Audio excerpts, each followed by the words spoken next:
बिस्मिल्लाहिर्रहमानिर्रहीम। अस्सलाम वालेकुम।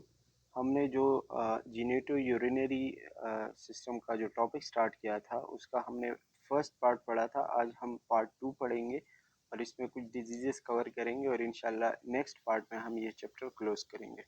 रेनल फंक्शन टेस्ट हमने बताया था, मैंने आपको बताया था कि इस पे हम बात करेंगे। इसमें वैसे ज़्यादा कुछ है नहीं। आपको जो है RFTs का एक टेस्ट लिखा जाता है जब भी किसी को किडनी का मसला हो, ठीक है, जिसको कहते हैं रेनल फंक्शन टेस्ट, ठीक है। फिर उसके अंदर बहुत सारे छोटे छोटे टेस्ट होते हैं, जैसे स्पेसिफिक ग्रेविटी है, ठीक है, यूरिन ऑस्मोलैलिटी है, 24 आवर यूरिन टेस्ट है, सीरम टेस्ट है, मुख्तलिफ किस्म के टेस्ट होते हैं और फिर हर टेस्ट का अपना अपना काम होता है। जैसे कि स्पेसिफिक ग्रेविटी है तो इसमें लिखा हुआ है elevate ability of kidneys to concentrate solutes in urine, ठीक है, कि आपके यूरिन में जैसे स्पेसिफिक ग्रेविटी की अगर बात करें तो यूरिन में सॉल्यूट्स कितने निकल रहे हैं। जैसे नॉर्मली जब यूरिन निकलता है तो वो बिल्कुल एक पानी होता है, ठीक है, जिसमें कोई भी सॉल्यूट या कोई भी इसी तरह की चीज़ें नहीं निकलती जिसकी बॉडी को ज़रूरत हो, ठीक है। तो अगर बॉडी की वो एबिलिटी ख़राब हो जाए और यूरिन में बहुत सारी चीज़ें निकलना शुरू हो जाए जो कि नहीं निकलनी चाहिए, मतलब सॉल्यूट्स और सॉल्यूशन आपने पढ़ा होगा, ठीक है। तो अगर सॉल्यूट्स बहुत ज़्यादा निकलना शुरू हो जाए तो फिर हम स्पेसिफिक ग्रेविटी टेस्ट करते हैं और उसका लेवल भी आपको सामने बताया गया है कि 1.010 और से लेके 1.025 इतना जो है वो नॉर्मल होता है। अगर चीज़ें इससे ज़्यादा हो रही है तो फिर वो जो स्पेसिफिक ग्रेविटी है मतलब उसमें सॉल्यूट्स ज़्यादा है, ठीक है। इसके अलावा यूरिन ऑस्मोलैलिटी है। यूरिन ऑस्मोलैलिटी में भी हम यही देखते हैं, concentrating ability to lose early in kidney disease. Hence, these test findings may disclose early defect in renal function, ठीक है। इसमें भी हम यूरिन टेस्ट करते हैं और यूरिन टेस्ट में मुख्तलिफ किस्म की चीज़ें देखते हैं जिससे हमें रेनल फंक्शन का सही से पता चलता है कि किडनी सही से काम कर रही है या नहीं। इसी तरह 24 आवर यूरिन टेस्ट करते हैं, उसमें भी हम जो है वो 24 आवर तक बंदे के यूरिन लेवल को देखते हैं कि यूरिन कम आ रहा है, ज़्यादा आ रहा है, ठीक है, कितना जो है उसमें क्रेटिनिन है, कितना उसमें सलूट्स है। 24 आवर तक हम उसके यूरिन को चेक करते रहते हैं, ठीक है। तो उससे भी हमें थोड़ा बहुत अंदाज़ा हो जाता है। तो RFT के जो टेस्ट है वो सारे यही है और इसके आपको नॉर्मल वैल्यूज़ भी बताई गई है जो कि हम आगे भी डिस्कस करेंगे कि क्या क्या चीज़ें होती हैं। अब हम आते हैं यूरिनरी ट्रैक इन्फेक्शन पे, और जो कि बहुत ज़्यादा कॉमन है। यूटीआईज आपने देखा होगा, पढ़ा होगा, ठीक है, कि यूटीआई जो है वो एक बहुत ही कॉमन इन्फेक्शन होता है जो कि यूरिनरी सिस्टम के अंदर होता है, ठीक है। ज़्यादातर ये बैक्टीरिया, फंजाई या फिर किसी वायरस की वजह से होता है, लेकिन फीमेल्स में ये ज़्यादा होता है, मेल में कम होता है। फीमेल में इसलिए ज़्यादा होता है क्योंकि फीमेल का जो यूरेथ्रा होता है, यूरेथ्रा का साइज उनका बहुत छोटा होता है। मेल के यूरेथ्रा का साइज काफ़ी बड़ा होता है, इसीलिए मेल के यूरेथ्रा में बैक्टीरिया इतना अंदर तक नहीं जा सकते, ठीक है। फीमेल का यूरेथ्रा चूंकि काफ़ी छोटा होता है इसीलिए जो है वो आसानी से उनको इन्फेक्ट कर सकते हैं। मोस्ट कॉमन नोजोकोमियल इन्फेक्शन, और ज़्यादातर ये ऐसे इन्फेक्शन होते हैं जो हॉस्पिटल एक्वायर्ड होते हैं, मतलब हॉस्पिटल से ज़्यादातर लगते हैं, ठीक है। अच्छा, यूटीआई के फिर हम दो किस्म के मतलब क्लासिफिकेशन करते हैं, दो तरह के टाइप्स में हम उसको क्लासिफाई करते हैं। एक होता है लोअर यूटीआई, एक होता है अपर। लोअर में जो है मतलब लोअर है जैसे कि यूरेथ्रा और ब्लैडर में, ठीक है, जिसे यूरेथ्राइटिस और सिस्टाइटिस जिसको हम कहते हैं, ठीक है। Cystitis the inflammation of bladder हम कहते हैं।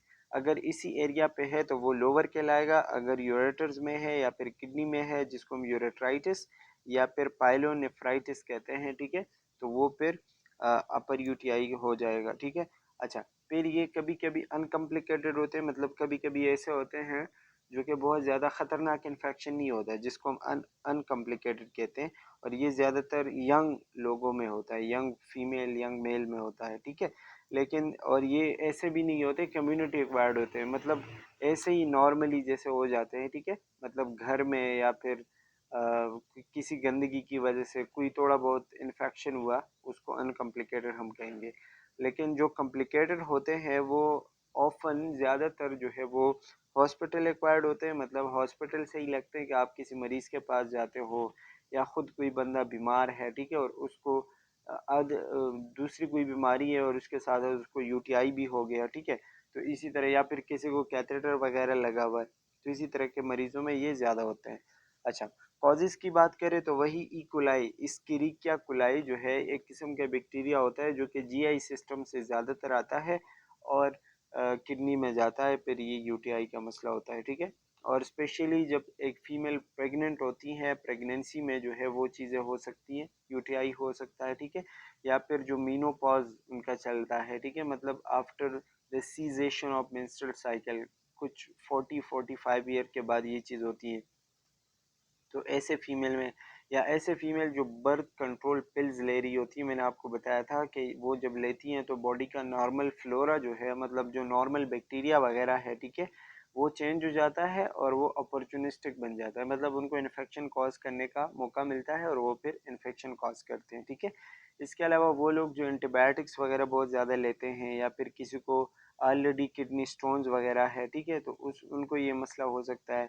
या किसी को जो है डायबिटीज़ है, तो उनके में उनमें ये मसला हो सकता है कि उनके इम्यून सिस्टम उनका वीक होता है, यूरिन में ग्लूकोज वगैरह निकल रहा होता है, या यूरिन उनके बॉडी में स्टोर हो रहा होता है, रिटेंशन हो रही होती है, ठीक है, तो उसकी वजह से ये हो सकता है। अच्छा, इसके अलावा टॉयलेटरीज मतलब वो लोग जो टॉयलेट में बहुत ज़्यादा टाइम स्पेंड करते हैं नहाने में, या फिर अक्सर वो बाथ टब लेते हैं, ठीक है, उसमें बैठे हुए होते हैं, या फिर पाउडर परफ्यूम्स वगैरह अपने उसी एरियाज़ पे ज़्यादा यूज़ करते हैं, तो उनकी वजह से ये चीज़ हो सकती है। अच्छा, इसके अलावा obstructive prostatic hypertrophy, prostate gland जो होता है वो यूरेथ्रा के बिल्कुल स्टार्ट में होता है, जो ज़्यादातर मेल में होता है, ठीक है, वो अगर हाइपरट्रॉफी में चला जाए, मतलब उसका साइज़ बढ़ जाए और उसकी वजह से यूरेथ्रा बंद हो जाए और यूरिन आगे ना निकल पा रहा हो, ठीक है, तो वो जो है वो ये यूटीआई कॉज करता है, और स्पेशली मेल में ये ज़्यादातर होता है, ठीक है, क्योंकि उसमें माइक्रोब्स वगैरह जमा होते रहते हैं और वो जो है इस चीज़ की तरफ जा सकता है। या फिर विजिको रेट्रल रिफ्लक्स, विजिको रेट्रल रिफ्लक्स का मतलब ये होता है कि ब्लैडर से यूरिन वापस किडनी की तरफ जा रहा होता है, ठीक है। रिफ्लक्स हमने गैस्ट्रोइंटेस्टाइनल में भी पढ़ा था, तो ये वो है बैक फ्लो ऑफ यूरिन हम कह सकते हैं। इसके अलावा over extended bladder not emptied regular, ठीक है, किसी को पेशाब आ रहा है लेकिन वो उसको मौका नहीं मिल रहा, ठीक है, वो नहीं कर रहा और उसका ब्लैडर बहुत ज़्यादा फुल हो रहा है, ठीक है, तो वो जो है उसकी वजह से भी यूटीआई हो सकता है। एंड बेलिंग कैथेटर इन्वेसिव प्रोसीजर या फिर इंटरकोर्स, ठीक है, किसी ने जो है वो ज़बरदस्ती कैथेटर डाल दिया है, जो नर्स था या जो टेक्नीशियन था उसको नहीं पता था, नहीं डालना आ रहा था, ठीक है, या फिर जो इन्वेसिव किसी ने जो है वो सर्जरी की हुई है, या वैसी कोई नीडल वगैरह डाल दिया है, या कोई अदर कुछ भी हुआ हुआ है, ठीक है, या फिर enter course during sexual activity, sex करने के बाद जो है वो भी ये मसला हो सकता है अगर प्रॉपर सेफ वो ना हो, ठीक है। इसके अलावा decrease immune system viral and fungal, ठीक है, ये तो मैंने आपको बता दिया है कि इम्यून सिस्टम किसी का वीक हो, किसी किसी को वायरल इन्फेक्शन हो या फंगल इन्फेक्शन हो, तो ये चीज़ें हो सकती है। अच्छा जी, अब हम इसका डायग्नोसिस या फिर इन्वेस्टिगेशन किस तरीके से कर सकते हैं कि यूरिन कल्चर करते हैं, ये तो सबको पता है, यूरिन टेस्ट जो करते हैं, ठीक है, यूरिन डीआर डिटेल रेंज जिसको हम कहते हैं, और यही क्लीन कैच जो मतलब साफ यूरिन लेते हैं और उसका टेस्ट करते हैं, ये वही सारी चीज़ें हैं। अच्छा जी, इसके साइन सिम्टम की बात करें तो इसमें जो है मतलब मरीज को क्लिनिकल मैनिफेस्टेशन साइन सिम्टम क्या होंगी, पेन इन कॉस्टो वर्टिब्रल एंगल, ठीक है, पीछे की तरफ उसको पेन होगा, वर्टिब्रल जो एंगल होता है, बर्निंग जलन होगी, इनकॉन्टिनेंस ऑफ यूरिन, इनकॉन्टिनेंस का मतलब ये होता है कि यूरिन खुद ब खुद निकल रहा होता है, बंदे के कंट्रोल में नहीं होता, ठीक है। अनकम्प्लिकेटेड लोअर यूटीआई, वही बात, जो लोअर यूटीआई है उसमें भी वो हो सकता है। अपर यूटीआई की बात करें तो उसमें पाइलोनेफ्राइटिस जो हमने पढ़ा था उसमें बुखार होगा, चिल्स, लो बैक पेन, ठंड लगेगी बहुत ज़्यादा और लो बैक पेन होगा, nausea, vomiting, headache, मेलेज and painful urination, मेलेज मतलब बहुत ज़्यादा सुस्ती होगी, ठीक है, और जब वो यूरिन पास कर रहा होगा तो उस टाइम उसको दर्द होगा बहुत ज़्यादा। अच्छा, इसके अलावा कॉम्प्लिकेटेड यूटीआई जो होते हैं, ठीक है, उसमें बंदे को सेप्टिक शॉक हो, सेप्टिक शॉक मतलब कि ज़्यादा बैक्टीरिया होने की वजह से वो बिल्कुल शॉक में, उसकी बॉडी बिल्कुल ठंडी पड़ जाती है, उसको कुछ भी महसूस नहीं, जैसे बंदा शॉक हो जाता है, ठीक है। अच्छा जी, अब हम इसकी मैनेजमेंट की बात करें, ट्रीटमेंट किस तरह करनी है, तो हम 2 लीटर तक डेली उसको फ्लूइड देते हैं, मतलब पानी देते हैं, ठीक है, और सिट्राल का एक किस्म का सिरप आता है जिसमें पोटाशियम होता है, पोटाशियम सिट्रेट होता है, ठीक है, वो पानी में डाल के जो हम उसको पिलाते हैं तकरीबन 3 टाइम्स अ डे, और उस हर 10 मिलीलीटर मतलब 10 कतरे 1 गिलास पानी में जो है वो डाल के हम उसको दे देते हैं। इसकी वजह से जो है वो यूरिन की एसिडिटी थोड़ी सी कम हो जाती है, ठीक है, और जो मुश्किल होती है यूरिन करने में, ठीक है, वो थोड़ा सा मतलब ठीक हो जाता है, ठीक है। एंटीबायोटिक वगैरह में आप सेप्रोफ्लॉक्सिसिन और नॉरफ्लॉक्सिसिन वगैरह दे सकते हो, और इसके आपके डिटेल भी बताया गया है कि सेप्रोफ्लॉक्सिसिन जो है वो आप 250 से 500 मिलीग्राम तक दे सकते हो, ठीक है, 2 टाइम्स, मतलब दिन में 2 दफ़ा, ठीक है, 1 से 3 दिन तक हम ये देते हैं। और इसी तरह जो नॉरफ्लॉक्सिसिन है ये भी 400 मिलीग्राम में आते हैं, और ये भी सेम 2 दफ़ा दिन में, ठीक है, 1 से 3 दिन तक हम ये देते हैं, उस दरमियान जो है वो बंदा ठीक हो जाता है। अच्छा, इसके अलावा जो सेफ्टी मेजरमेंट्स है, जो हिफाजती इकदाम हम जिसको कहते हैं, तो उसमें हम उसके हाइजीन का ख्याल रखते हैं, ठीक है, ये आपको उसका डिटेल बताया गया है, ठीक है। इसके अलावा फ्लूइड इंटेक ज़्यादा करना है ताकि बैक्टीरिया जो है वो ज़्यादा से ज़्यादा बाहर जाए। कॉफ़ी चाय वगैरह ये चीज़ें बहुत कम करनी है या नहीं पीनी।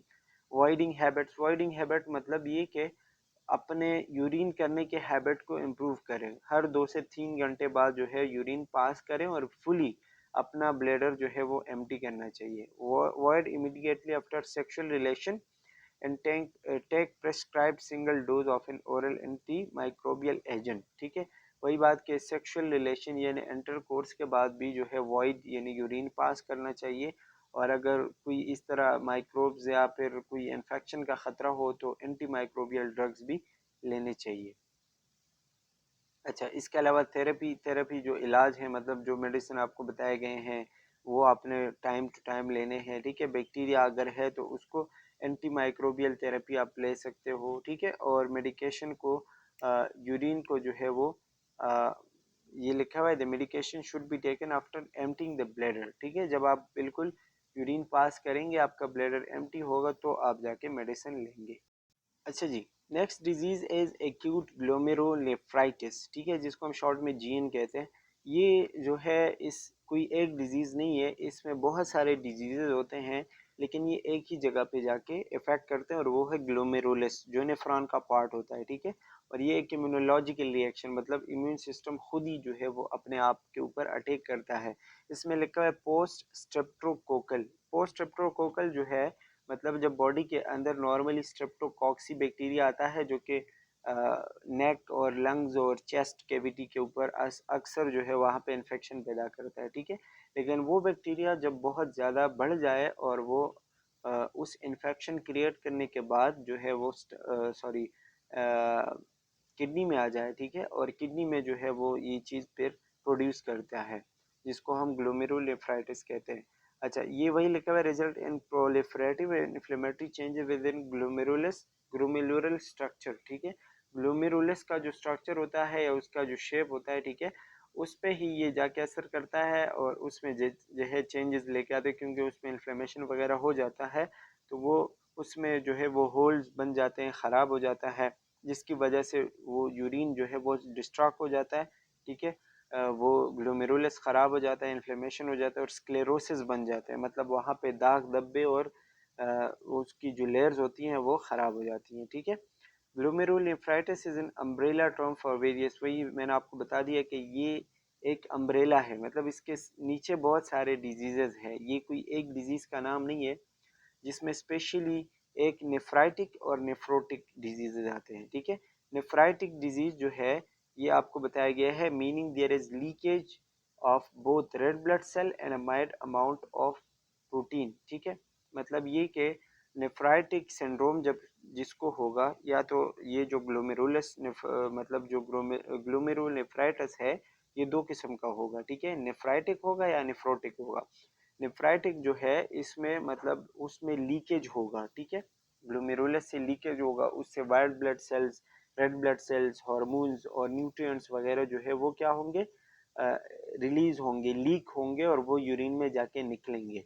दूसरा जो होगा वो नेफ्रोटिक सिंड्रोम होगा, जिसमें ग्लोमेरुलस में इन्फ्लेमेशन की वजह से मैसिव अमाउंट ऑफ प्रोटीन जो है वो निकलना शुरू हो जाता है, कि बहुत ज़्यादा यूरिन में प्रोटीन निकल आना शुरू हो जाता है, रेड ब्लड सेल वगैरह उसमें नहीं होते, सिर्फ और सिर्फ उसमें प्रोटीन होते हैं, ठीक है, जिसको हम प्रोटीन यूरिया कहते हैं। तो ये नेफ्राइटिक और नेफ्रोटिक में आपको फ़र्क पता होना चाहिए। नेफ्राइटिक में अदर चीज़ें, nutrients, red blood cell, hormones, ये चीज़ें निकलेंगी, और नेफ्रोटिक में सिर्फ प्रोटीन्स बहुत ज़्यादा मकदार में निकलेंगे, बाकी सारी चीज़ें नहीं होंगी, ठीक है।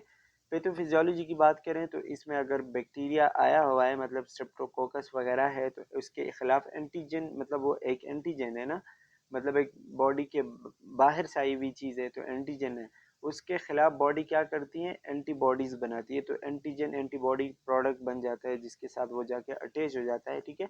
और एक कम्प्लेक्स जो है वो ग्लोमेरुलस में वहाँ पे एंटीबॉडीज़ का बन जाता है, जिसकी वजह से increase production of epithelial cell lining the glomerulus, leukocyte infiltrate the glomerulus, ठीक है। वो जो है ल्यूकोसाइट्स वगैरह जो होते हैं, जो WBCs RBCs वगैरह होते हैं, वो लीक होना शुरू हो जाते हैं और ग्लोमेरुलस का जो मेम्ब्रेन है वो थिक बनता जाता है, ठीक है, मतलब मोटा होता जाता है और उस पर स्कारिंग आ जाती है, मतलब इसी तरह दराड़े और जो है ज़ख़म के निशानात पड़ते हैं, जिसकी वजह से उसके काम करने में जो है वो कमी आ जाती है। ग्लोमेरुलस फिल्ट्रेशन रेट जो है, मतलब जिस हिसाब से वो ब्लड जो है वो साफ़ करता जाता है और यूरिन बनाता जाता है, वो नहीं होता, वो काम में कमी आ जाती है और इसी तरह ये जो है वो मसला हो जाता है। अच्छा, कॉजेज़ वही है, स्ट्रेप्टोकॉक्सी बैक्टीरिया जो है अगर वो थ्रोट में है या इन्फेक्शन में है, ठीक है, स्किन में है तो सॉरी, और उसने इन्फेक्शन जो है वो कॉज किया हुआ है, उसके बाद वो आएगा किडनी में, और किडनी में जो है वो ग्लोमेरुलनेफ्राइटिस करवा सकता है। After 10 to 14 days of infection, 10 से 14 दिन अगर हो गए हैं इन्फेक्शन के, तो फिर ये चीज़ हो सकती है। Immune system creates antigen antibody complex, और इम्यून सिस्टम ने अगर, अक्सर ये इम्यूनोलॉजिकल भी होता है, अगर इम्यून सिस्टम ने जो है वो एंटीबॉडीज़ बहुत ज़्यादा प्रोड्यूस की है, तो उसके जमा होने की वजह से भी वो चीज़ हो सकती है। कलेक्ट इन कंजेस्टेड प्लस इन्फ्लेम्ड ग्लोमेरुलस, ठीक है, अगर वहाँ पे वो ग्लोमेरुलस जो है वो बंद है, कंजेस्टेड है और इन्फ्लेमेशन हुआ हुआ है, ठीक है, तो ये सारी चीज़ें होंगी, ये इसके कॉजेज़ हैं। अच्छा, अब हम आते हैं मैनिफेस्टेशन पे, साइन सिम्टम पे, ठीक है। तो जैसे कि मैंने आपको बताया कि प्रोटीन यूरिया होगा, मतलब यूरिया में, यूरिन में जो है वो प्रोटीन निकलेगा, और स्पेशली जो प्रोटीन होगा वो भी एल्बुमिन एक किस्म का प्रोटीन होता है, ठीक है। Serum urea and creatinine level में rise as urine output drops, ठीक है। अच्छा, जैसे ही यूरिन जो है वो कम होता जाएगा, क्योंकि वो आगे बढ़ता नहीं है, ग्लोमेरुलस फिल्ट्रेशन रेट कम होता जा रहा है, ठीक है, तो इसीलिए वो जो है बॉडी के अंदर क्रेटिनिन और सेरम जो कचरा होता है, जो मेटाबॉलिज्म से प्रोड्यूस होता है, ठीक है, वो बढ़ना शुरू हो जाएगा, क्योंकि वो बाहर निकलता नहीं है। इसकी वजह से पेशेंट को एनीमिया भी हो सकता है, मतलब ब्लड की कमी भी हो सकती है। और कभी कभी जब ये चीज़ें निकलती नहीं है, यूरिन बॉडी के अंदर स्टोर है, कचरा वगैरह स्टोर है, ठीक है, तो इसकी वजह से बंदे को क्या हो जाता है, एडीमा हो जाता है, ठीक है, स्वेलिंग हो जाती है। और जब किसी को एडिमा होता है तो उसका ब्लड प्रेशर हाई रहता है, ठीक है, हाइपरटेंशन होता है, तकरीबन 75% पेशेंट में ये चीज़ देखी जाती है। And more severe form of the disease, the patient also complain of headache, malaise and pain. अगर ये चीज़ बहुत ज़्यादा सीवियर हो जाए तो फिर ये सारी चीज़ें, हेडेक, मलेज और पेन भी हो सकता है मरीज को, ठीक है। अच्छा जी, असेसमेंट की बात करें तो असेसमेंट आपने किस तरह करना है, हाइपरटेंशन होगा मरीज को, अगर किसी का ब्लड प्रेशर ज़्यादा है, एडिमा है, हाथ पांव जो है वो स्वेल है, तो आपको पता चल जाएगा कि इसको किडनी का मसला है, फिर आप जो है वो डायग्नोज कर सकते हो कि किडनी में फिर क्या मसला है, ठीक है। इसके अलावा एसओ जो लिखा हुआ है, एंटी स्ट्रेप्टोलाइसिन फिल्टर, ये एक किस्म का बैक्टीरिया होता है, एक ब्लड टेस्ट होता है जिसमें एंटीबॉडीज़ जो है, अगर एंटी स्ट्रेप्टोलाइसिन जो मतलब एंटीबॉडीज़ है जो स्ट्रेप्टोकोकस बैक्टीरिया के ख़िलाफ़ बढ़ जाते हैं, अगर वो बढ़े हुए हैं, ठीक है, तो उसका भी, उससे भी आपको पता चलेगा। इसके अलावा glomerulus GFR, glomerulus filtration rate जो है वो डिक्रीज़ होगा, मतलब यूरिन नहीं बनेगा, ठीक है, बहुत कम होगा, लो यूरिन आउटपुट, और पोटाशियम जो है वो बॉडी में बढ़ेगा। पोटाशियम जब यूरिन आउटपुट नहीं होगा, उसमें पोटाशियम नहीं निकलेगा, तो जाहिर बात है वो अंदर बढ़ेगा, ठीक है। स्वेलिंग इन फेस, आइज और एडिमा, वही तो मैंने आपको बता दिया। टी कलर्ड यूरिन, यूरिन जो आएगा, ठीक है, वो भी टी कलर्ड होगा, मतलब चाय की तरह होगा, चाय की तरह इसलिए होगा क्योंकि उसमें थोड़ा थोड़ा सा ब्लड निकलता जाता है, ठीक है। रीसेंट स्ट्रेप इन्फेक्शन, ठीक है, और अगर अभी अभी कोई उसको जो है वो इन्फेक्शन हुआ हुआ था स्ट्रेप्टोकोकी बैक्टीरिया का, ठीक है, तो उससे भी हमें पता चल जाता है। और प्रोटीन यूरिया, इसके अलावा एलिवेटेड BUN का मतलब होता है ब्लड यूरिया नाइट्रोजन, ठीक है, कि ब्लड में जो है वो यूरिया का और नाइट्रोजन का लेवल जो है बहुत बढ़ जाता है, जिसको हम अमोनिया वगैरह कहते हैं, ठीक है, जो कि एक वेस्ट प्रोडक्ट है और वो मेनली यूरिन में निकलता जाता है। अगर वो नहीं निकलेगा, यूरिन नहीं जाएगा, तो वो ब्लड में स्टोर होता रहेगा, क्रेटिनिन वगैरह BUN ये है जमा होता रहेगा, ठीक है, और ये भी हमें एक चीज़ बताता है। अच्छा जी, दूसरा है क्रॉनिक ग्लोमेरुलोनेफ्राइटिस, ठीक है। क्रॉनिक ग्लोमेरुलोनेफ्राइटिस जो है ये भी वही, अगर किसी को एक्यूटली वो ग्लोमेरुलोनेफ्राइटिस बार बार होता है तो उसकी वजह से जो है वो क्रॉनिक में कन्वर्ट हो जाता है, जिसकी वजह से ग्लोमेरुलस और उसके जो ट्यूब्यूल्स और जो ब्रांचेस वगैरह होंगे, जो आर्टरीज होंगी, ठीक है, वो क्या हो जाएंगी, ख़राब हो जाएंगी और वो क्रॉनिक में कन्वर्ट हो जाएगा, ठीक है। लेकिन इस बार ये जो है वो बहुत ज़्यादा सीवियर होगा, ख़तरनाक होगा, that result in ESRD, and stage renal disease, ठीक है। मतलब ये जो है इतना ख़तरनाक होगा कि बंदे की किडनी लास्ट इन स्टेज पे पहुंच सकती है, ठीक है, और वो बिल्कुल किडनी फेलियर में जा सकता है, ठीक है। इसके भी साइन सिम्टम तकरीबन वही है कि थोड़े बहुत मुख्तलिफ हो सकते हैं, जैसे कि उसको पहले शायद कुछ साल तक जब उसकी किडनी क्रॉनिक ग्लोमेरुलोनेफ्राइटिस में चली जाएगी तो उसको कुछ साल तक साइन सिम्टम होते भी नहीं है, ठीक है। लेकिन फिर उसके बाद जो है अचानक नोज ब्लीडिंग होना शुरू हो जाती है, हेडेक शुरू हो जाता है, ठीक है, स्ट्रोक या फिर सीजर व झटके वगैरह आते हैं, फालिज हो सकता है, ठीक है। तो ये जो है इसके साइन सिम्टम। इसके अलावा उसमें जो है वेट लॉस हो सकता है, चिड़चिड़ापन हो सकता है, ठीक है, और नक्टूरिया, नक्टूरिया मीन रात को उसको बहुत ज़्यादा पेशाब आएगा, ठीक है।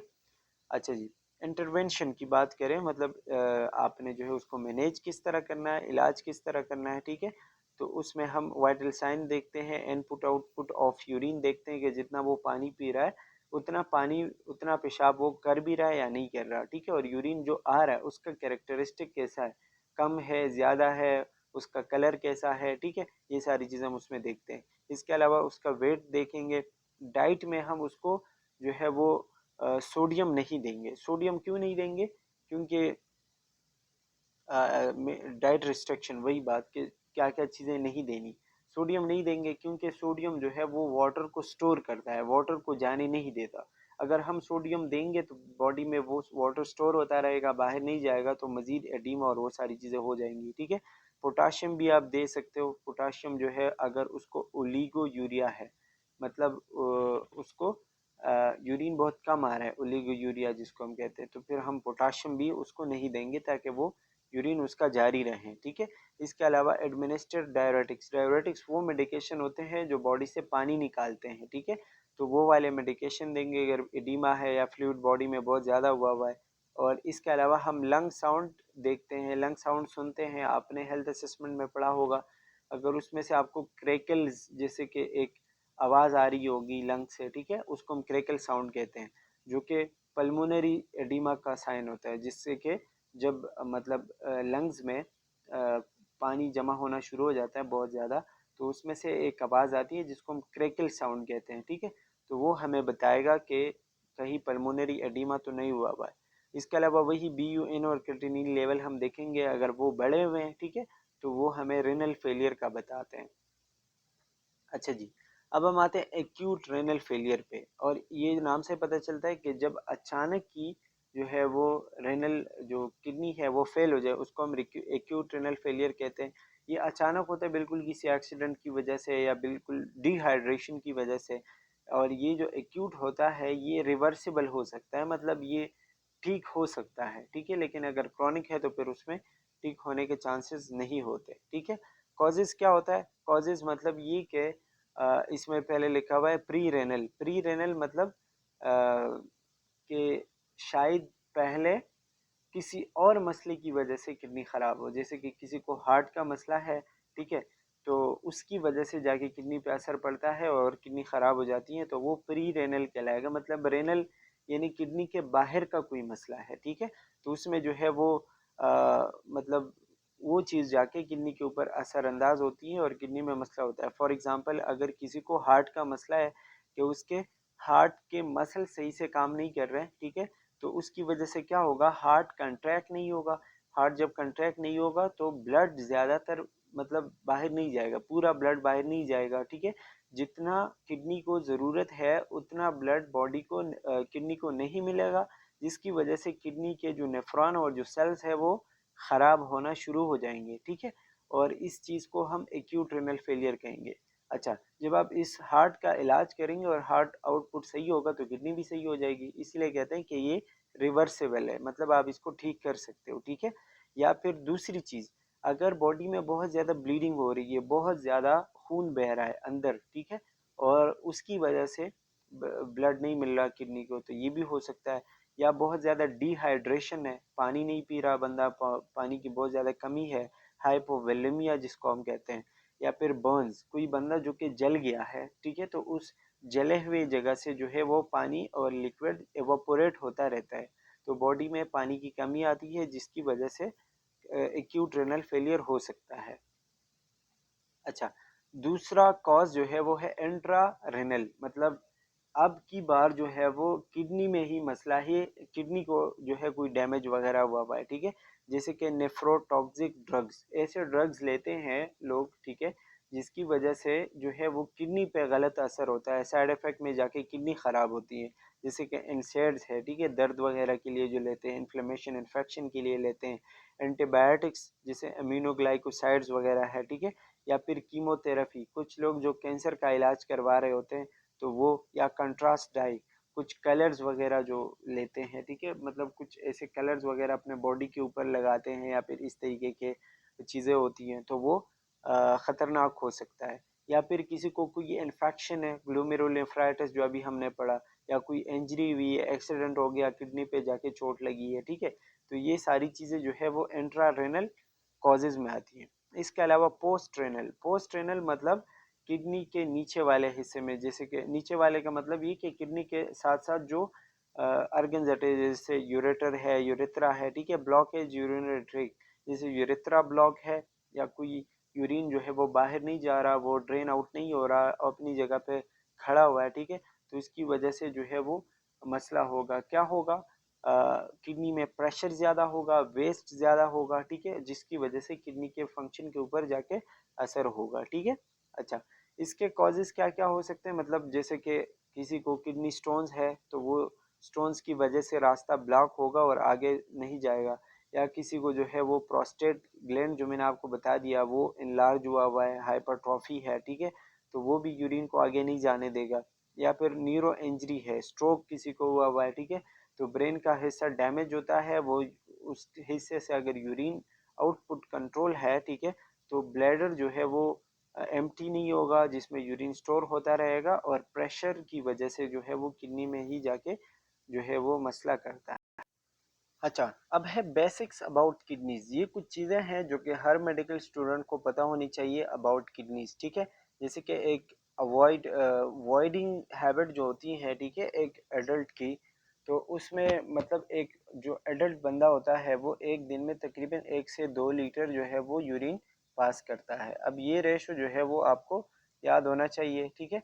इसके अलावा यूरिन कंसिस्ट ऑफ वट और बॉडी डोंट नीड या डजेंट नीड, ठीक है, मतलब ये कि यूरिन हर वो चीज़ है जिसकी हमारी बॉडी को ज़रूरत नहीं है और उस बॉडी ने उसको बाहर निकालना होता है, जैसे कि sodium, potassium, calcium, phosphorus, bicarbonate, chloride, ये सारे वो आइंस होते हैं जो बॉडी में ज़्यादा नहीं चाहिए होते, तो यूरिन में वो बाहर निकलते हैं। एक्स्ट्रा वाटर है, या यूरिया वगैरह है, ठीक है, या फिर क्रेटिनिन है जो मैंने आपको बताया, ये सारी चीज़ें बॉडी को नहीं चाहिए होती, तो ये यूरिन में निकल जाती हैं। अच्छा, कुछ चीज़ें या कुछ लैब टेस्ट जो हमें याद रखने चाहिए, उसके नॉर्मल वैल्यूज याद होने चाहिए, जैसे क्रेटिनिन लेवल का नॉर्मल लेवल क्या होता है, ठीक है, 0.6 टू 1.20 मिलीग्राम पर डीएल, ठीक है, ये आपको याद होना चाहिए। अगर इससे बढ़ेगा तो मतलब क्रेटिनिन लेवल बढ़ रहा है, ठीक है, या इससे लो होगा तो मतलब क्रेटिनिन पूरा बाहर नहीं आ रहा है और बॉडी में स्टोर होता जा रहा है, तो मतलब कोई इन्फेक्शन या इन्फ्लेमेशन हो सकता है, ठीक है। क्रेटिनिन एज वेस्ट, वही तो मैंने आपको बता दी, as solely filter from blood through glomerulus and not reabsorb and secreted in nephron, ठीक है, वही बात कि ये जो क्रेटिनिन होता है ये बॉडी का एक वेस्ट प्रोडक्ट होता है जो कि मसल्स के मेटाबॉलिज्म से प्रोड्यूस होता है, और ये बॉडी को नहीं चाहिए होता, बॉडी इसको रीअब्सॉर्ब नहीं करती, ना ही किडनी इसको रीअब्सॉर्ब करती है, बल्कि ये यूरिन में बाहर निकलता है, ठीक है। अच्छा, क्रेटिनिन क्लियरेंस रेट, इसमें जो है मतलब हम ये देखते हैं कि किडनी जो है वो किस तरीके से कितना अच्छे से काम करती है, क्रेटिनिन को कितना अच्छे से बाहर निकलती है। तो उसमें फीमेल और मेल का आपको रेशो बताया गया कि मेल में जो है 85 टू फीमेल में 85 टू 125 mg और मेल में जो है 95 टू 140 mg, ठीक है। ये रेंज आपको याद होनी चाहिए। इसके अलावा BUN ब्लड यूरिया नाइट्रोजन जो मैंने आपको बताया, उसका नॉर्मल रेंज होता है 6 से 20 मिलीग्राम, ठीक है। अगर इससे कम हो रहा है, ज़्यादा हो रहा है, तो फिर आपको याद रखना चाहिए कि इसमें मसला है। अच्छा, GFR ग्लोमेरुलस फिल्ट्रेशन रेट, मतलब ग्लोमेरुलस एक दिन में या एक मिनट में कितना ब्लड जो है वो साफ करता है, ठीक है। तो इसमें लिखा हुआ है 90 मिलीलीटर एक मिनट में, या इससे भी ज़्यादा हो सकता है, ठीक है। तो फिर आप एक 10 मिनट में, एक घंटे के हिसाब से फिर आप हिसाब लगा सकते हो, वैसे हम एक मिनट में ही लगा दें। 90 मिलीलीटर आपको याद होने चाहिए। इसके अलावा ARF मतलब एक्यूट रेनल फेलियर, ठीक है। उसमें क्या होता है, आपका ग्लोमेरुलस रेट जो है, फिल्ट्रेशन रेट GFR, वो कम हो जाता है, जिसकी वजह से आउटपुट कम होगा, मतलब यूरिन नहीं आएगा, ठीक है। बॉडी के अंदर जो है वाटर क्या होगा, इंक्रीज होगा, जमा होता रहेगा, जिसकी वजह से एडिमा होगा या फिर हाइपरटेंशन हो जाएगा, ठीक है। HTN जो लिखा हुआ है, मतलब ब्लड प्रेशर बढ़ जाएगा।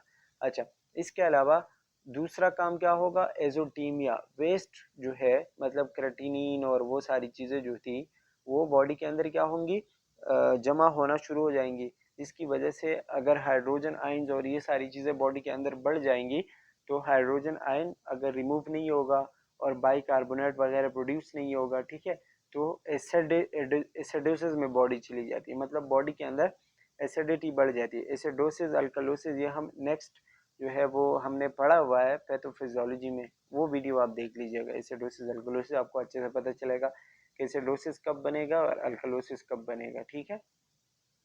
अच्छा, अब हम आते हैं stages of ARF, acute renal failure, मतलब रेनल फेलियर के स्टेजेस कौन कौन से होते हैं, लेकिन एक्यूट के, ठीक है, क्रॉनिक के मैं आपको नहीं बता रहा। जिसमें सबसे पहले इनिशिएशन मतलब शुरुआत, ठीक है। पहले रेनल जो है, मतलब जो किडनी है, वो फेल होना शुरू हो जाएगी, ठीक है। तो इसमें जो है start cause to kidney and end up with sign and symptom appear, पहले आपकी किडनी खराब होना शुरू हो जाएंगी और साइन सिम्टम आने लग जाएंगे। इसमें कुछ घंटे भी लग सकते हैं या फिर कुछ दिन भी लग सकते हैं, ठीक है। Must find cause to prevent long term damage of nephron, और इस सिचुएशन में आपने वजह पहचाननी होती है। अगर आपको वजह का पता चल गया तो आप अपनी किडनी को लॉन्ग टर्म फेलियर से बचा सकते हो, ठीक है, डैमेज से बचा सकते हो। दूसरा होगा ओलिगुरिया, वो एक्यूट रेनल फेलियर का दूसरा स्टेज, ठीक है। ओलिगुरिया का मतलब होता है स्लो या कम यूरिन, ठीक है, यूरिन बहुत कम आना, डिक्रीज यूरिन आप कह सकते हो। कुछ लोगों में ये होता भी नहीं है, मतलब उसको इनिशिएशन और फिर डायरेक्ट तीसरे स्टेज पे चले जाते हैं। लेकिन यूरिन कम कब होगा, आपको कैसे पता चलेगा, जब एक दिन में 400 मिलीलीटर यानी 400 ml से कम यूरिन कोई बंदा पास करेगा, तो हम उसको ओलिगोरिया कह सकते हैं। अच्छा, इसमें क्या होगा, जब कोई बंदा, वो तो मैंने आपको ऑलरेडी बता दिया है, आपको पता है कि जब यूरिन नहीं निकलेगा तो क्या होगा, ब्लड यूरिया नाइट्रोजन BUN जो है वो जमा होगा, ठीक है, बॉडी के अंदर इंक्रीज होगा। इसके अलावा क्रेटिनिन वगैरह भी इंक्रीज होगा, ठीक है। तो इस सिचुएशन में हम मरीज को बोलेंगे कि भाई प्रोटीन का ज़्यादा डाइट आपने नहीं लेना, ऐसी चीज़ें नहीं खानी जिसमें प्रोटीन हो, क्योंकि प्रोटीन की वजह से वो अमोनिया और यूरिया वगैरह प्रोड्यूस होता है बहुत ज़्यादा, ठीक है। इसके अलावा हाइपरकेलीमिया, मतलब पोटाशियम का जो लेवल है वो बहुत ज़्यादा हो जाएगा, 5.1 से भी बढ़ जाएगा, ठीक है। अच्छा जी, इसके अलावा इसमें आपने जो है वो, अब एज ए नर्स आपने इस सिचुएशन में क्या करना है, आपका क्या रोल होगा, आपने उसको पोटाशियम वाली चीज़ें नहीं देनी जिस फूड में पोटाशियम हो, ठीक है। इसके अलावा हम उसकी ECG करते हैं। ECG में जो है हम टी वेव देखते हैं। टी वेव जो है वो काफ़ी बड़ा जा चुका होता है, PQRS, और लास्ट में होता है T, ठीक है। टी जो है वो हमें इंजरी का बताते हैं, तो जब वो टी वेव बढ़ जाएगा तो वो इंजरी हमें शो करता है। इस पे भी मैंने वीडियो बनाई हुई है ECG पे, वो देख लीजिएगा अगर आपको ECG का कुछ नहीं पता है तो, ठीक है, उससे आपको पता चलेगा। इसके अलावा QRS कम्प्लेक्स जो होता है वो बहुत ज़्यादा चौड़ा हो जाएगा, वाइड हो जाएगा, ठीक है। एंड प्रोलॉन्ग्ड PR इंटरवल भी उसमें होता है। ये ECG की चीज़ें यहाँ पे वो शो नहीं किया हुआ, लेकिन इसमें वो सारी चीज़ें आएंगी। एडीमा इंक्रीज हो जाएगा, स्पेशली पल्मोनरी एडीमा भी हो सकता है। पल्मोनरी एडीमा मैंने आपको बता दिया। अब अगर किसी को एडीमा होए या किसी को उसका रिस्क है, ठीक है, तो हम क्या करेंगे, उसका फ्लूइड इनटेक कम करेंगे, ठीक है, आईओज यानी इनपुट आउटपुट उसका कम करेंगे, उसका वेट डेली हम चेक करेंगे, ठीक है, स्वेलिंग वगैरह है उसको तो वो देखेंगे, हार्ट साउंड्स देखेंगे, लंग साउंड्स देखेंगे, जो क्रैकल का मैंने आपको बताया। इसके अलावा मॉनिटरिंग रिस्पायरेटरी रेट और ऑक्सीजन सेचुरेशन, ठीक है, ऑक्सीजन वो सही तरीके से ले रहे हैं, रिस्पायरेटरी रेट सही है या नहीं है, वो सारी चीज़ें हम उसमें देखेंगे। इसके अलावा मेटाबॉलिक एसिडोसिस, मेटाबॉलिक एसिडोसिस हो सकता है, ठीक है, जो मेटाबॉलिज्म के अंदर जो है वो फिर हाइड्रोजन आयन वगैरह बढ़ते हैं, एसिडोसिस होता है। इस पे मैं वो ये एक बहुत ही बड़ा अलग सा टॉपिक है, तो अभी मैं इसको ये आपको नहीं समझा सकता, इस पे अलग वीडियो बनी हुई है मेरी, वो आप देख लीजिएगा, ठीक है। अच्छा जी, इसके अलावा जो जब किसी को मेटाबॉलिक एसिडोसिस होता है तो कन्फ्यूजन, कॉस्मॉल ब्रीदिंग, कॉस्मॉल ब्रीदिंग होता है बहुत ज़्यादा लेबर्ड, यानी सांस लेने में मुश्किल होना, आवाज़ें आना, नॉइजी ब्रीदिंग जिसको हम कहते हैं, वो सारी चीज़ें होती हैं, ठीक है। अच्छा जी, नंबर 3 स्टेज जो होता है वो है डायोरेसिस। डायोरेसिस जो है वो nephron on the way to recovery, मतलब अब यूरिन आना शुरू हो जाएगा, ठीक है, नेफ्रॉन जो है वो बनना शुरू हो जाएंगे, ठीक है, फिल्टर ब्लड, वो सारी चीज़ें, जीएफआर जो है वो तकरीबन इम्प्रूव होना शुरू हो जाएगा, अपने नॉर्मल लेवल पे आना शुरू हो, अभी भी अब नॉर्मल होगा लेकिन थोड़ा थोड़ा आ जाएगा। जो बी यू एन और क्रेटिनिन वगैरह है वो डिक्रीज होना शुरू हो जाएंगे क्योंकि वो अभी निकलना जा रहे हैं, ठीक है। इसके अलावा void 3 to 6 litre per day, ठीक है, मतलब 3 से 6 लीटर जो है वो अब क्या करेगा, यूरिन शुरू करेगा, और इस सिचुएशन में उसको हाइपोवोलेमिक या डिहाइड्रेशन हो सकता है, तो हम उसको पानी वगैरह देंगे, हाइपोटेंशन, हाइपोकेलीमिया, ये सारी चीज़ें होंगी। Last from weeks to 3 weeks, ठीक है, यानी 1 से 3 हफ्ते इस सिचुएशन में लगेंगे। फिर आएगा स्टेज नंबर 4 जिसको हम रिकवरी स्टेज कहते हैं, और इसमें सारी चीज़ें नॉर्मल हो जाएंगी, ब्लड लेवल, जीएफआर लेवल, ठीक है, बीयूएन, क्रिएटिनिन वगैरह सारी चीज़ें नॉर्मल हो जाएंगी, ठीक है। अच्छा जी, मैनेजमेंट जो है, मैनेजमेंट मतलब इलाज किस तरीके से करेंगे एक्यूट रीनल फेलियर का। इलाज ऐसे ही है जैसे मैंने आपको बताया, जो वजह है आपने वजह को पहचानना है, वजह पहचानने के बाद आप उस चीज़ का इलाज करेंगे। जैसे अगर ब्लीडिंग बहुत ज़्यादा हो रही है और ब्लीडिंग की वजह से रीनल फेल हो रहा है, ठीक है, तो आप ब्लीडिंग को रोकेंगे, या हार्ट का कोई मसला है तो हार्ट का इलाज करेंगे, तो वो खुद ब खुद ठीक हो जाएगा, ठीक है। इसके अलावा अगर किसी बंदे को हाइपोवेलेमिया है, मतलब जो वाटर लेवल है बॉडी के अंदर, ठीक है, वो कम है, या फिर सेप्टिसीमिया है, मतलब ब्लड के अंदर जो है वो बैक्टीरिया और माइक्रोब वगैरह ज़्यादा है, तो हम उसको ब्लड ट्रांसफ्यूजन कराएंगे, ठीक है, और या नॉर्मल सलाइन वगैरह जैसे ही डॉक्टर हमें बताएगा वो हम उसको देंगे। इलेक्ट्रोलाइट्स वगैरह का हमने बैलेंस रखना है, और नेफ्रोटॉक्सिक ड्रग्स जो हम पहले पढ़ चुके हैं इस वाली वीडियो में, ठीक है, जिस चीज़ की वजह से, जिन ड्रग्स की वजह से किडनी पे असर होता है, वो हम उसको नहीं देंगे। इसके अलावा फ्लूइड ओवरलोड, ठीक है, अगर उसको पानी बहुत ज़्यादा ओवरलोड हो रहा है, बहुत ज़्यादा हो रहा है, तो उसकी वजह से नोज़िया यानी उल्टी वगैरह हो सकती है, हेडेक, सुस्ती, लेथार्जी जिसको हम कहते हैं, एलिवेटेड जीवीपी, जेवीपी, जेवीपी जो है जुगलर वेन प्रेशर होता है, हमारा जो नेक है, नेक के अंदर एक बड़ा सा वेन है, ठीक है, उसको हम जुगलर वेन कहते हैं।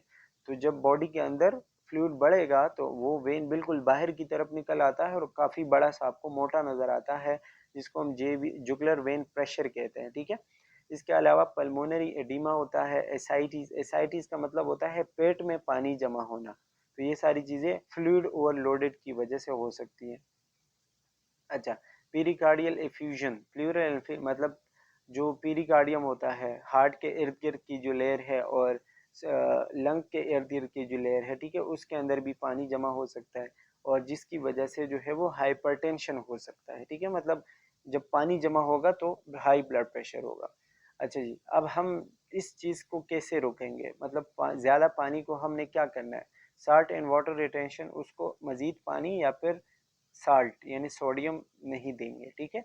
डायरेटिक्स देंगे, डायरेटिक्स वो वाले ड्रग्स होते हैं पानी को निकालते हैं, ये मैंने आपको बता दिया है। और अगर फिर भी नहीं हुआ तो डायलिसिस पे हम लेके आते हैं पेशेंट को, डायलिसिस में मतलब खून निकाल के साफ करके दोबारा मरीज के बॉडी में इंजेक्ट कर देते हैं, ठीक है। लेकिन सारा खून एक ही टाइम में नहीं, वो निकलता जाता है और वापस आता जाता है, एक साइकिल में वो चलता है। डायलिसिस आपने पढ़ा होगा, ठीक है। तो ये वो हम करते हैं। फिर इसके अलावा मेटाबॉलिक एसिडोसिस अगर है, जिस केस में लिखा हुआ है hydrogen ion must be excreted by the kidneys to preserve acid base homeostasis. जैसे नॉर्मली किडनीज को हाइड्रोजन आयन निकालना चाहिए, ठीक है। अब अगर वो नहीं निकलेगा तो होम्योस्टेसिस डिस्टर्ब हो जाएगा और बॉडी के अंदर वो जमा होता रहेगा, जिसकी वजह से एसिडोसिस होता है, ठीक है। तो एसिड जो है वो बॉडी में एकमुलेट होता रहेगा और उसकी वजह से मेटाबॉलिक एसिडोसिस हो जाएगा। अब हम इसमें क्या करेंगे, सबसे पहले तो वो प्रोटीन वगैरह नहीं देंगे उस मरीज को, क्योंकि एसिडोसिस जो है वो हमने रोकना है। सोडियम बाइकार्बोनेट या सोडियम वाली चीज़ें नहीं देंगी, नहीं देंगे, ठीक है। जैसे कि क्या कहते हैं, कोई अ, नमक वगैरह या इस तरह की चीज़ें जिसमें सोडियम हो, और डायलिसिस भी करवाते हैं।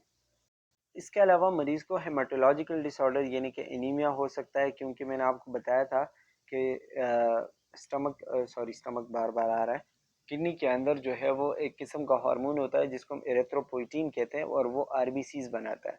अब जब किडनी ख़राब हो जाएगी, डैमेज हो जाएगी, तो वो एरिथ्रोपोइटीन भी नहीं प्रोड्यूस होगा और आरबीसी की कमी हो जाएगी, जिसको हम एनीमिया कहते हैं, ठीक है।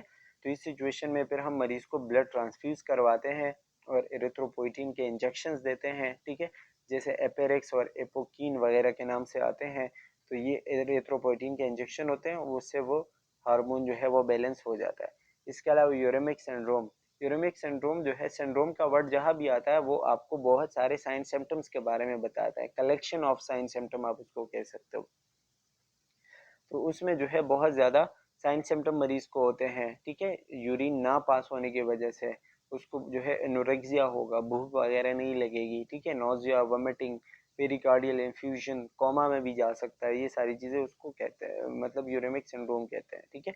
अब इसको कैसे मैनेज करेंगे, उसको सबसे पहले हम इमरजेंसी डायलिसिस पे लेके जाएंगे, उसको ठीक करेंगे, ठीक है। उसके बॉडी लेवल को, ब्लड लेवल को ठीक करेंगे तो सही हो जाएगा।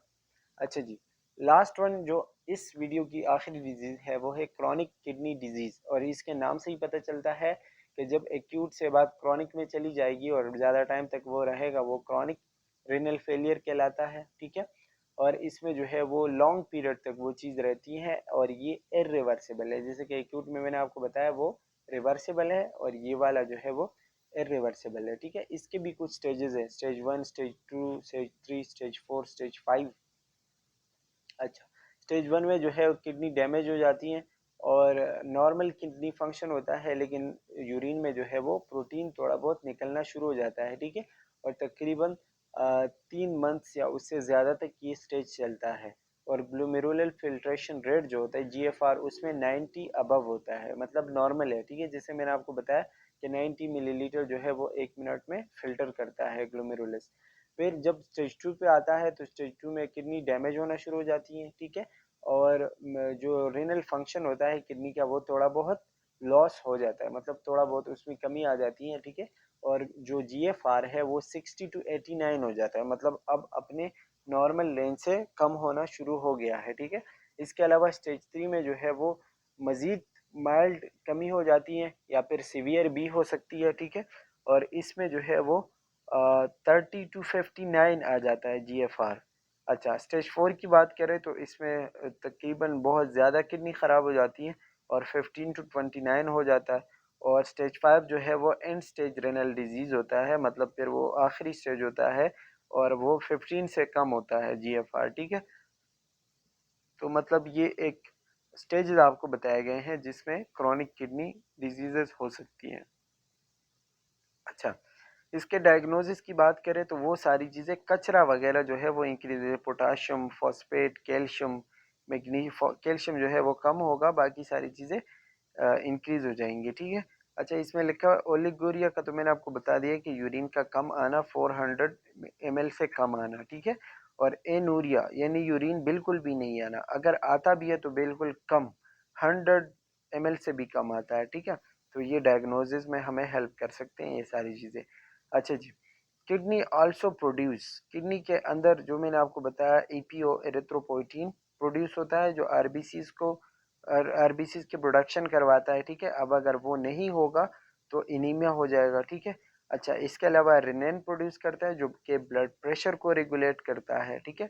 और विटामिन डी जो कि मतलब बोन्स वगैरह में विटामिन डी कैल्शियम में हेल्प काम करता है, ठीक है। तो उसकी वजह से हाइपोकैल्सीमिया भी हो सकता है। अच्छा, इसके कॉजेज क्या क्या है, वही बात, डायबिटीज़ है किसी को, ठीक है, तो ये मसला हो सकता है। हाई ब्लड प्रेशर जो अनकंट्रोल्ड रहता है, ठीक है, या फिर किसी को नेफ्रोटॉक्सिक ड्रग्स जो बहुत ज़्यादा ले रहे हैं उसकी वजह से ये हो सकता है। ट्रीटमेंट वही बात कि अर्ली स्टेज है, मतलब पहले पहले स्टेजेस जो है, तो बीपी को कंट्रोल करोगे, जीएफआर लेवल को देखोगे, ठीक है, और उन सारी चीज़ों को कंट्रोल करेगे तो शायद वो ठीक हो जाए। लेकिन अगर एडवांस स्टेज है, काफ़ी आगे बढ़ चुका है, स्टेज 4 स्टेज 5 है, तो फिर हम डायलिसिस करेंगे या फिर किडनी ट्रांसप्लांट करेंगे, ठीक है। अच्छा, नर्सिंग इंटरवेंशन क्या होंगी इसमें, एज ए नर्स आपकी क्या रिस्पॉन्सिबिलिटी होगी, तो इसमें यूरीमिया होगा, मतलब ब्लड के अंदर जो है वो वेस्ट इंक्रीज हो जाएगा, ठीक है, यूरिन का जो वेस्ट होता है इसलिए उसको यूरीमिया कहते हैं। अच्छा, जिसकी वजह से बंदे को इचिंग होगी due to deposits of urine urea under skin through sweat glands, ठीक है। यूरिया जो होता है, जो कचरा होता है, वो स्किन के नीचे स्टोर होता रहेगा और उसकी वजह से बंदे को खारिश हो जाती है, इचिंग हो जाती है, जिसके फ्रोस्ट स्किन, जो आपको स्किन नजर आ रही है इसी तरह की स्किन बन जाती है, इसको यूट्रेमिक फ्रोस्ट भी कहते हैं, ठीक है। बंदा जो है वो कंफ्यूज सा रहेगा, उसको उलझन सी होगी, ठीक है। असेस न्यूरोलॉजिकल स्टेटस, उसका हम दिमागी स्टेटस भी चेक करते हैं, ठीक है, कि वो बात उसको समझ आ रही है, देख पा रहा है, सुन पा रहा है, ठीक है, स्टिमुलस को रिस्पॉन्स किस तरह दे रहा है, ये सारी चीज़ें हम कहते हैं, जिसको हम ग्लासगो कोमा स्केल के ज़रिए जो है वो उसका न्यूरोलॉजिकल स्टेटस देखते हैं। इसके अलावा safety and low protein diet, ठीक है। अच्छा, मतलब इसमें आप जो है उसको सेफ्टी देंगे ताकि वो अपने सेफ एनवायरनमेंट में रहे, ताकि क्योंकि उसकी किडनी वैसे भी ख़राब है, वो बाहर जाता है तो बेहोश हो सकता है, गिर सकता है, ठीक है, बहुत सारे मसले उसके साथ आ सकते हैं। और लो प्रोटीन डाइट देंगे, उसकी वजह से जो है एसिडिटी वगैरह कम हो जाएंगी। इसके अलावा हम उसको फ्लूइड ओवरलोड जो मैंने आपको पहले बताया वो सारी चीज़ें देखेंगे, या फिर ओलिगोरिया देखेंगे अगर यूरिन कम है, तो इसके लिए हम मॉनिटर आईओ इनपुट आउटपुट देखते हैं, ठीक है, वेट मॉनिटर करते हैं, स्वेलिंग वगैरह देखते हैं, बीपी देखते हैं, लंग साउंड्स को चेक करते हैं, ठीक है, और फ्लूइड रिस्ट्रिक्शन और plus low sodium diet, fluid ज़्यादा नहीं देते, सोडियम वगैरह ज़्यादा नहीं देते क्योंकि वो फ्लूइड एकोमोडेशन करवाता है, तो ये सारी चीज़ें हमारी रिस्पॉन्सिबिलिटी बनता है। अच्छा, इसके अलावा अगर उसको हाइपर कैलेमिया है, मतलब पोटाशियम का लेवल अगर बहुत ज़्यादा है, तो पोटाशियम के ज़्यादा होने की वजह से क्या होता है, कार्डियक आउटपुट यानी हार्ट पे जो है वो असर हो सकता है, ठीक है। तो वो हम देखेंगे, पोटाशियम लेवल हमने ज़्यादा नहीं होने देना, लो ही रखना है, ठीक है। बेड साइड कार्डियक मॉनिटर, वही बात कि कार्डियक यानी हार्ट की एक्टिविटीज़ को हम मॉनिटर करेंगे, देखेंगे। ईसीजी मॉनिटर देखते हैं, उसमें भी टी वेव जो मैंने आपको बताया था वो आपको टाल नज़र आएगा जो कि इंजरी शो कराता है। और केक्सिलेट पाउडर ओरल और रेक्टल, ये जो है पाउडर या ओरली या रेक्टली देते हैं, जिससे थोड़ा बहुत वो बेहतर हो सकता है और इचिंग वगैरह जो है उसकी ठीक हो सकती है, ठीक है। So that's all about today. Next जो हम पढ़ेंगे वो रेनल कार्सिनोमा से स्टार्ट होगा। And thank you for watching, take care, bye bye.